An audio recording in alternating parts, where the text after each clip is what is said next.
George Dombaga, Nang, Gosum Jung, Seni Jang, Tony Nanka Tabes, and I don't know, some get the Badra, Chuko Tele, and Sanjinja and Zuko Tang, Trubuko, Ni Nangadu. That end of the Nang Rongway, Jumsin, Seni Kanyin Sana, Sanjamo Chuko, Tumbani, Yambala, Dini, then you go song and number Nang Rongway. Atisha continues in his short text that summarizes the essence with the words, the three kayas and their characteristics arise out of skylike emptiness.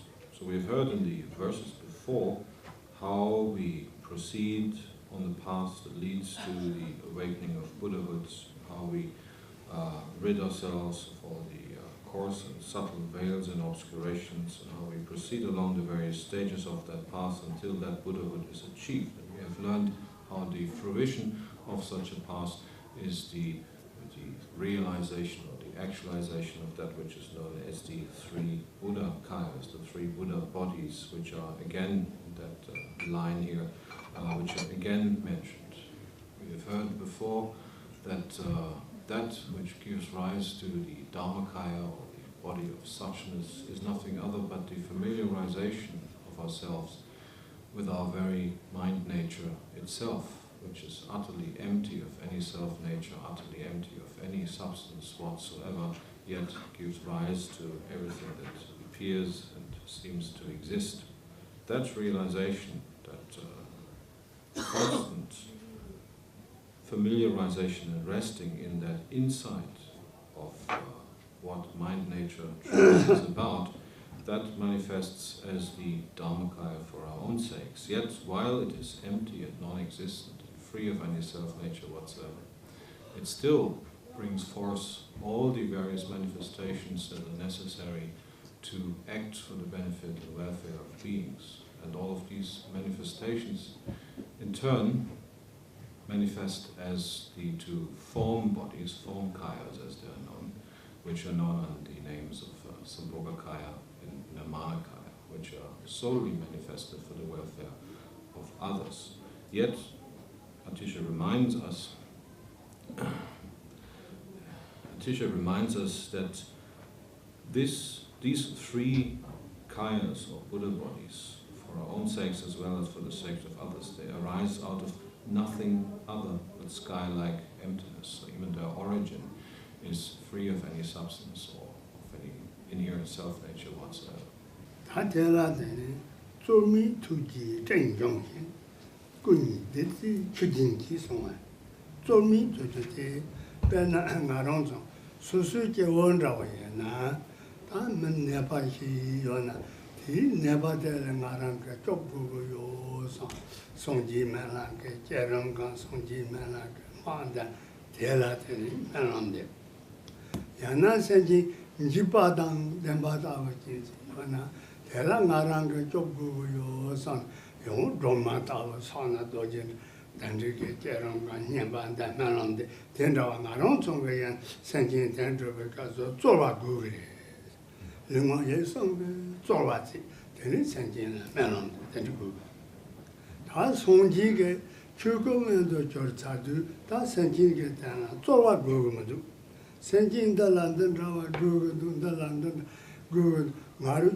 Long gone because Sonchu Sanguin Dola, Sentin Tongila, Pembadon de Nalan Dachambo Tabala, Dinin, then it to Jichambo, Sentin Tongila to Jichambo, Bernanangala, country by and take the orings. So we have learned that even that which, out of which all the qualities, etc., of the three Buddhakayas, which are the manifestation of having achieved the awakened state, arise, that even that is utterly empty, like the, as it says in the text, like the empty sky or like space.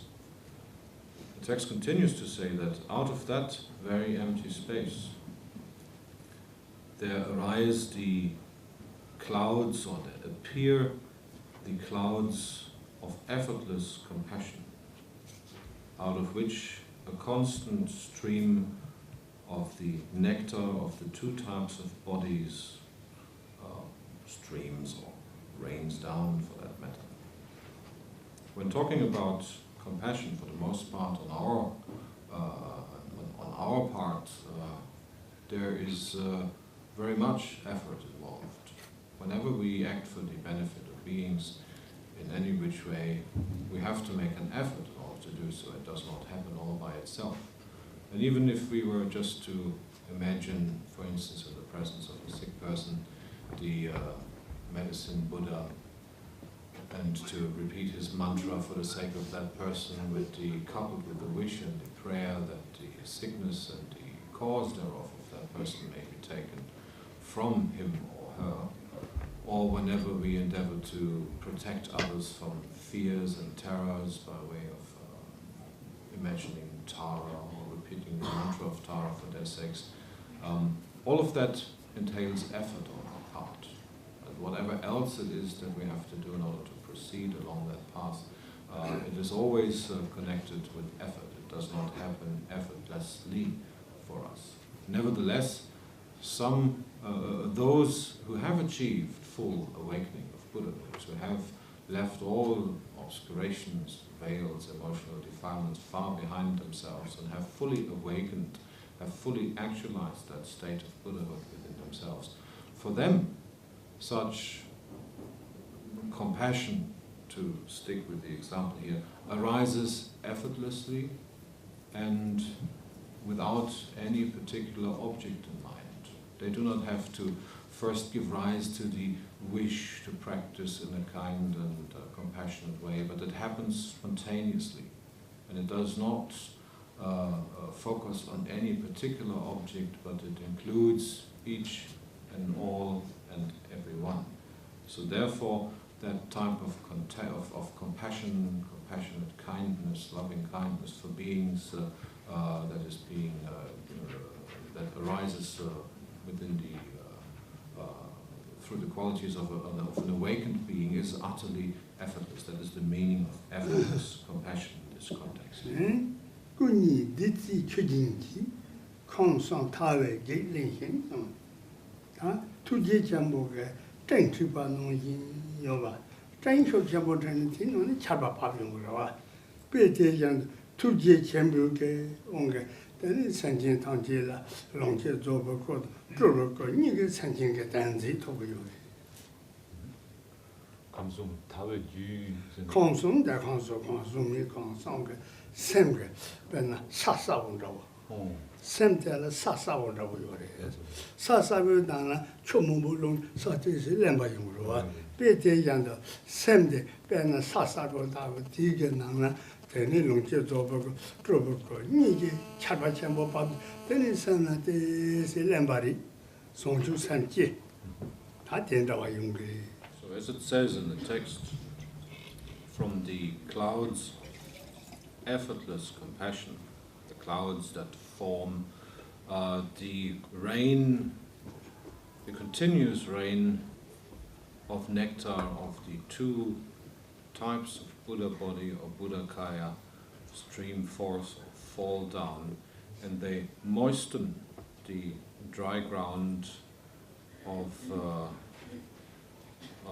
the three rums, as it literally says here. Well, what this means to say is that such effortless compassion manifests in all so many different appropriate ways in order to benefit all the beings which live within these three rums, which is the formless rum, the form rum, and the desire rum, of course. And these three rums in their entirety, they are likened to utterly dried, cracked earth that is being made supple by the continuous rain, another analogy, that rains down, namely the rain of that effortless compassion which flows from the two types of Buddha body, of Buddhakaya. 송주 님부 사원 개별로도 넘바는 줄 나를 송가 샘 타와 싸워라고 되게 당도 당에 롱로도 뚫으니까 당나랑 송아 산제라 랑양 타와 땡 된다와지는 나를 샘지 타와 싸워대 렘바라 중앙에 렘바 정나 되게 눈에 다 인보매도 라서바 동보여 지용 거와 배태전도 송주 님부 사원 송지자 공공 토벌섭이 사원 당연 송주의 새로운 모습인데 당연 동반이 당연히 대단지 계획에 로도 따르듯이 영맹인 거예요. Further, it then says, continues to say in the text, to go back to the previous two lines, that from that stream of, that continuous stream of nectar from the two Buddha bodies or kayas, which moistens the dry ground of the three rams, through that moistening, that moisturization, through the seed, or from the seed of the essence of the enlightened attitude, of the awakened attitude that strives to achieve awakening, the harvest of virtue will mature. So much for the brief words of the text itself. And the analogy is rather clear. Just as rain that falls down upon dry ground, that makes the dry and cracked, brittle ground supple, just as such rain can then permeate this ground and moisten whatever seeds of whatever flowers or other plants might be contained within that ground and bring them to sprout and bring them to fruition. In the very same way, the nectar, the rain of the nectar of the two Buddha bodies brings within our own minds, within the dry ground of our own consciousness, to fruition or to sprout the seed of the enlightened attitude. It is that which allows us to strengthen our resolve again and again, to act according to that resolve until we ourselves, for the sake of all beings, will also achieve that awakening. In this way, just like an ordinary seed that is being moistened, that is being watered, will evolve into a flower or a tree or whatever seed it is that we have planted into the ground. In the same way, also that seed of the awakening, of the awakened attitude, when properly treated, will mature into something, will mature into the harvest of virtue, as it is called here, which means it will eventually then mature further and further until we ourselves also, for the sake of beings, have achieved that awakening of Buddha.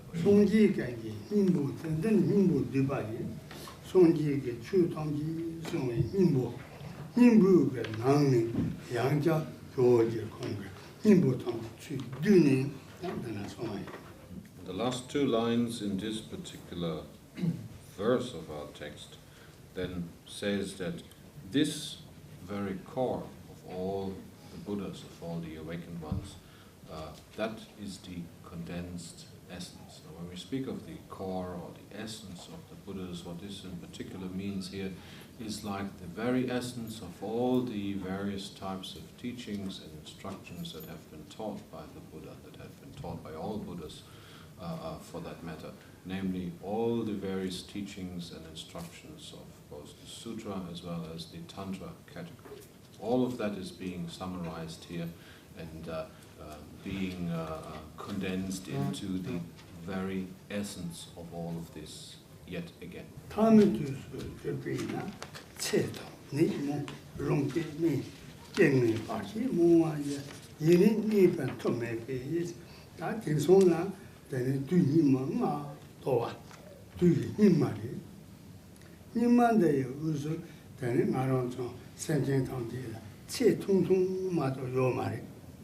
나사는 뭐뭐 용건도 롱제는 야보 요 말에 롱제 멤버래. 다른 계동 파티는 뭐뭐 용거래. 대라된 예인이 벤좀 나는 좀 체림보스 토백에 니반다고 깔레카보래. The following Atisha proceeds to say that having arrived at the final age, or at the end of times, as I've put it here, with life, the duration of the life of beings being short, sicknesses many, and enjoyments or possessions for that matter being few, with many adverse circumstances and hindrances, we are all powerless to remain for long within this world. He describes the fundamental basic condition in which we find ourselves. We have arrived presently at the age of strife and contention, as it is called, the dark age, and that is being characterized by the duration of the lives of beings being unsure, being for the most part not very long but short, and this life being on top of that being characterized by sicknesses, by the lack of enjoyments or possessions and so forth. And therefore it is not within the power of each and any one of us to determine how much time is allotted us. It is not within our power in any way whatsoever to determine how long we will stay in this life, or how long we will, or in which way we might possibly enjoy ourselves. That not being enough, there are many other adverse, disagreeable circumstances, obstacles, hindrances that we have to deal with. And therefore the fundamental condition in which we find ourselves, as Atisha describes it here, is a rather dismal one.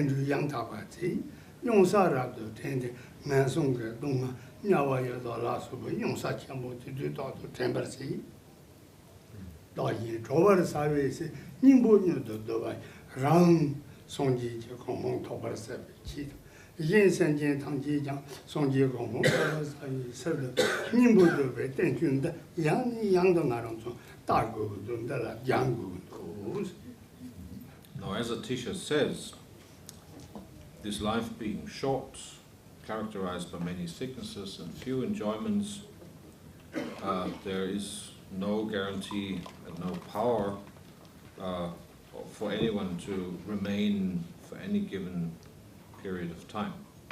Now, all of that being so, he goes on to say that unable to comprehend teachings or words of scripture, we must definitely rely upon a genuine spiritual friend, a Kalyana Mitra, as they are also called, a genuine teacher who from whom we can learn.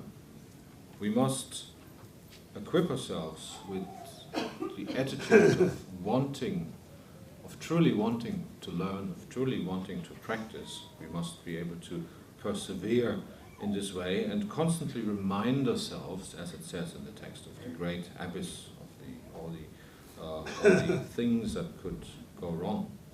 Now, equipped with such perseverance, with such an attitude, we should then, as it continues to say towards the end of this verse, in order to liberate both ourselves and others, make an effort to swiftly comprehend the essential points. I have obviously in my very quickly prepared translation here somewhat misunderstood that last line. I took that to be the closing line of Atisha's. So it's not I have swiftly condensed this essence, but it's rather more swiftly comprehend the essential points. That is what he is advising the reader, what he is advising the student to do.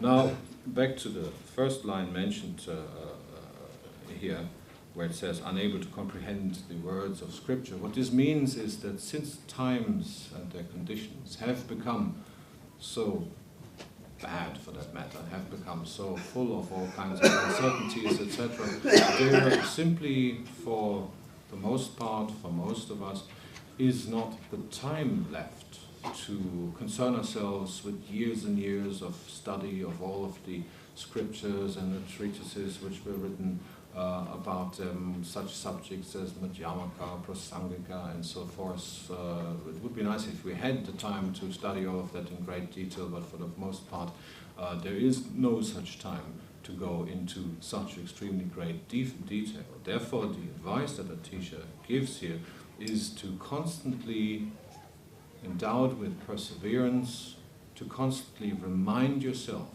of the abyss of that which is the cycle of suffering, all the shortcomings of samsara, etc., and therefore endeavor to do the best of your ability and knowledge to quickly comprehend that which is essential.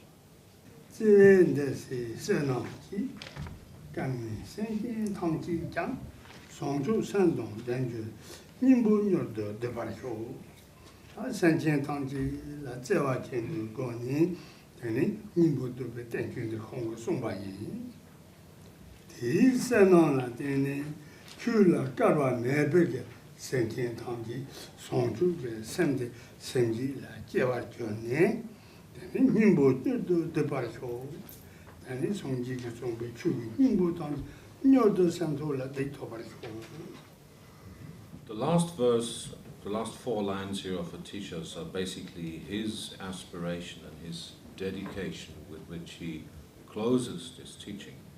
And it says, through having affectionately gathered all of these teachings and instructions,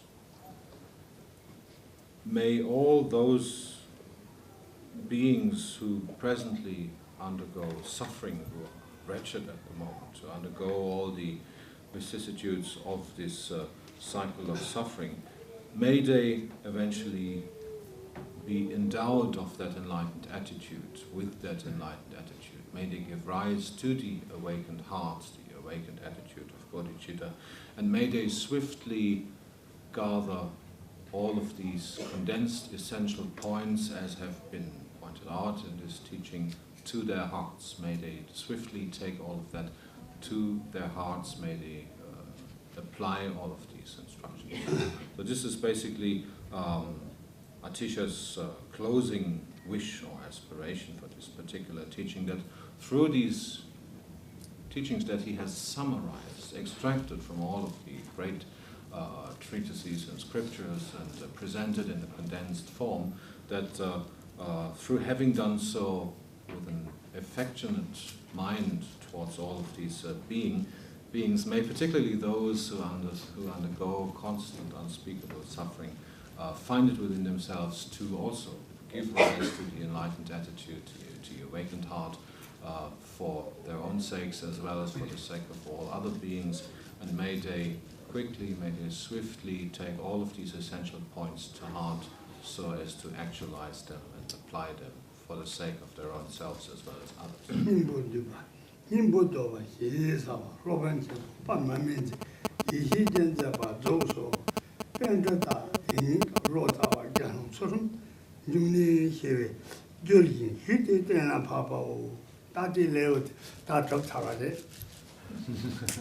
Yeah, now to the colophon of the text, the very final line, the small print, so to speak, in which it says, this condensed essence, which means nothing else but the very essence of the teachings of all the Buddhas, all of that which has been, all of the points which have been in brief explained in this teaching of Atisha's, this condensed essence, composed by the great master Dipankara Sri Jnana, is thus complete. Dipankara Sri Jnana here is nothing else but the actual name, the Sanskrit name, the Indian name of Atisha himself, which means Dipankara is the one who brings light, the light bringer, who is glorious, whose name is glorious primordial awareness, Dipankara Sri Jnana.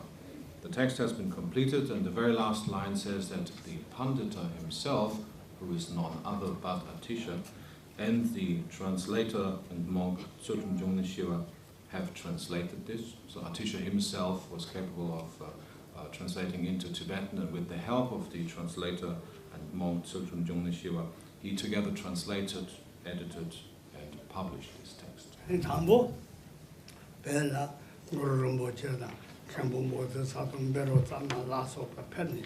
Then Bella Sunji, Temba Pemi, Yabuzi, Ndoa, Ndode, Nemba, Somo, Chu, Pemas Yabotara.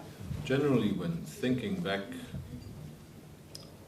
to the historical beginning of the Buddhadharma in Tibet, it was through the kindness of the three great masters, Guru Padmasambhava, who otherwise is also known as Guru Rinpoche, through Khenpo Bodhisattva, and through the first of all the great translators Beratsana or Vairochana, that the Buddhadharma from the very first was properly established in Tibet, established and propagated in Tibet. All the three types of teachings of Sutra, of Vinaya, of Abhidharma were properly translated and propagated within Tibet, but not only these teachings, also the teachings of the Tantra tradition were translated and propagated. So in this way, everything took a very proper and a very auspicious beginning.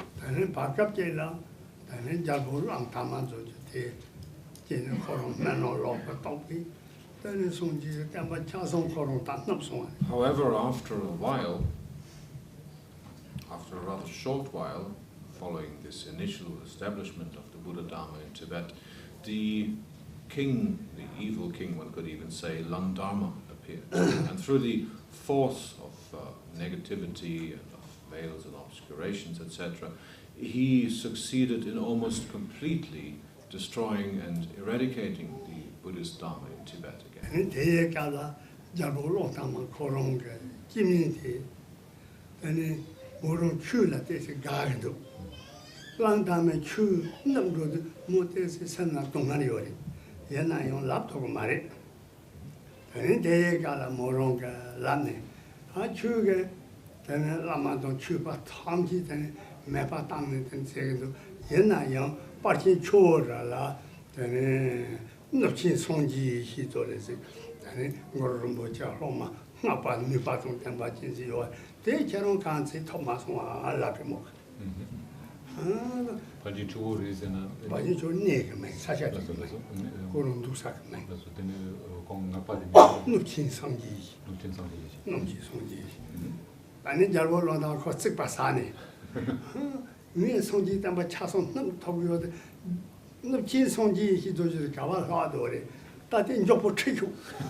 This King Langdharma was indeed out to completely wipe out the Buddhist teaching in the entire kingdom, in the entire country of Tibet. However, and he was also rather successful while doing so. However, he had not managed to completely eradicate all small corners of Buddhist practitioners, etc. And among his wives, there was one of his queens who harbored a secret liking for the teaching of the Buddha. However, in that precarious situation, of course, she couldn't really openly say so. Now, being clever and crafty as women are, she found other ways to talk to the king, and she said to him, well, you have really...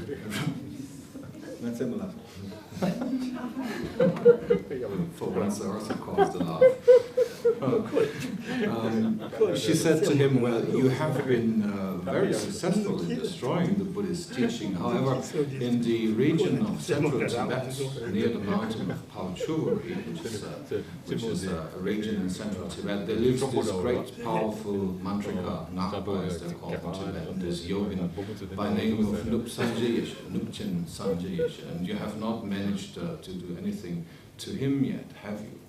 The king thought about this and he figured, well, indeed, she's right, so I must do something about it. He called his ministers and generals together and he sent an army there to bring Nupchen Sanjayesh into his presence in order to destroy him.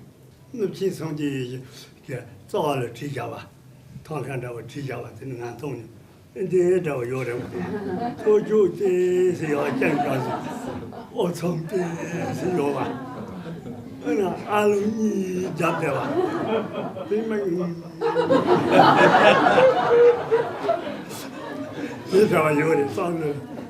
Got that. Rinpoche says in paintings or drawings of Nupchen Sanjayesh, one can clearly see that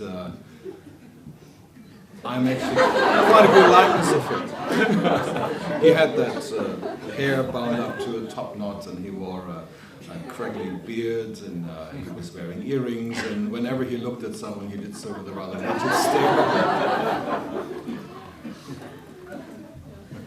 I didn't take you there. Jaboko Tsipasani. Cosaigo, Lamson called Meba Tango Sani, and go take you there. Then in Limbokashi Sani, Tanu Jinta, Chayuma. Then in Coron, Kamba, Yukan, the Martia, Tanu Chimana Yori. Then in Jaboka, Langdharma. Choron Relan do big, Yending Kan Yori, Choran Nupa Kan Yolabi. 그 자복이 보러나 트리차바가 이제 보러나 다 트리차라와 아니 뭐 고라 너지 자복이 감노니 기공노니 뭐 다니 다 초절란도 배연대 간요 초나바 연비 네바 간요지. So the king, being indeed very interested, on the one hand being very angry that he had missed that yogin, that Ngakpa in his community, and on the other hand being determined to completely stamp him and his ilk out, he said to his ministers and to his generals whom he sent to fetch him, he said, like, oh, he has to be killed, I have to destroy him, completely destroy that person, so bring him here.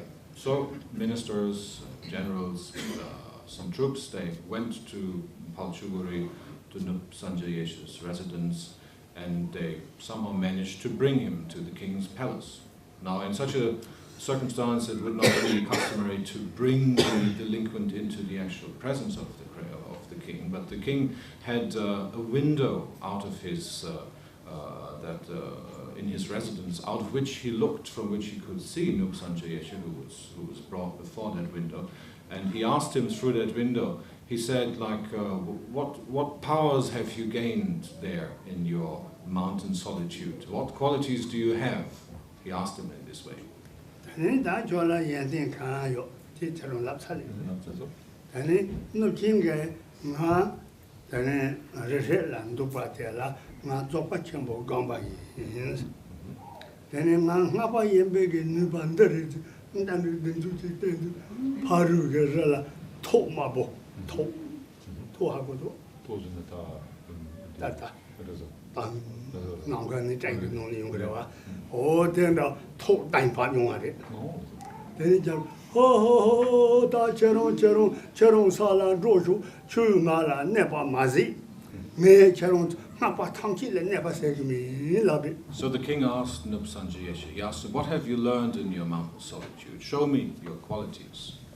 Nup Sanjayesha replied, in my mountain retreat I have practiced the great perfection, that which is commonly known as Dzogchen, and as to my magical abilities, well, I'm able to do this. And he made the threatening gesture towards the mountain on the opposite side of the valley, and in that very moment it is said that 7 fiery red lightnings, thunderbolts, crashed down from the sky into that mountain.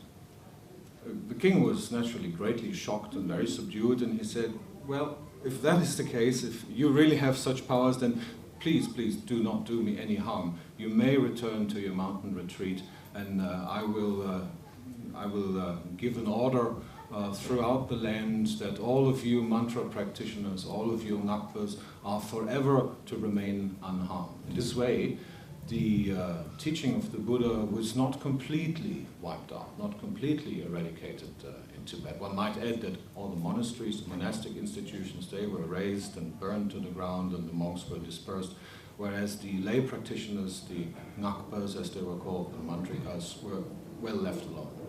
나나 로마까지 송주상가 담바지 내놓으라고.